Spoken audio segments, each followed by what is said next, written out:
This is what is left of their homes.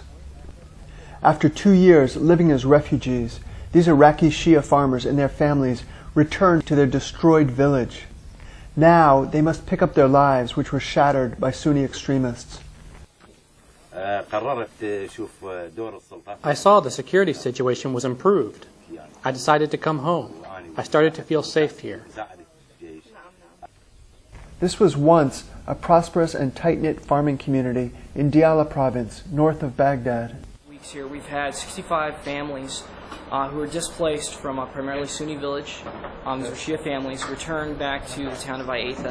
Ayatha was an AQI, or Al-Qaeda in Iraq headquarters for a very long period of time. So having Shia families return after being displaced is a huge success. Other refugees, many of them Sunnis, have recently returned from neighboring countries. Together, they offer a glimmer of hope for this war-torn country. Violence steadily increased here during 2005 and 2006 as Sunni extremists took control of much of the area. On August 28, 2006, we left here. It was fighting with Al-Qaeda. It lasted 4 months. The families were forced to leave.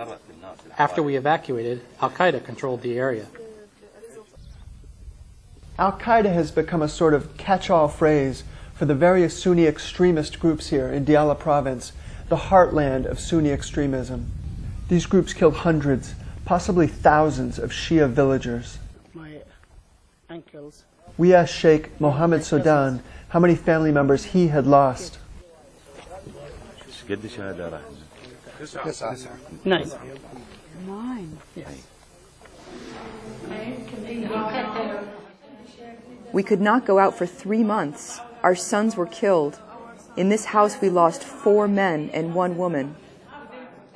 Even as the 75 families fled the village, many of them were murdered. The road to safety became a killing ground, they say. We prepared our things to leave. Not far from here they killed a man and a woman. Overwhelmed Iraqi and U.S. forces were powerless to help. The villagers took refuge with family and friends in other parts of Iraq. But over the past few months, the Iraqi security forces have added to their recent successes by driving the extremists from this area too. Yet the extremists would inflict one last cruel blow before surrendering this village. Al-Qaeda felt surrounded. The Iraqi security forces deployed everywhere and started killing them. Al-Qaeda blew up our whole village. All the Shia houses were destroyed. Before this war, intermarriage was common between these villagers and their Sunni neighbors. Despite the recent terrible violence, some here say that renewed family ties may be an important step towards preventing another conflict in the future. We welcome the mixed marriages to strengthen the relations again and get rid of the violence and unrest. But there's a lot of work to do before any weddings can be held. The temperature here now reaches 120 degrees in the middle of the day. For now, the villagers take refuge from the burning sun in the ruins of their homes.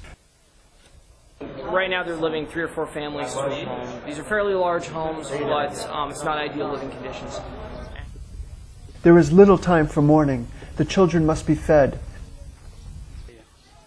Surrounded by the destruction, this woman begins to build an oven. Slowly, each family is taking the first steps towards rebuilding their lives.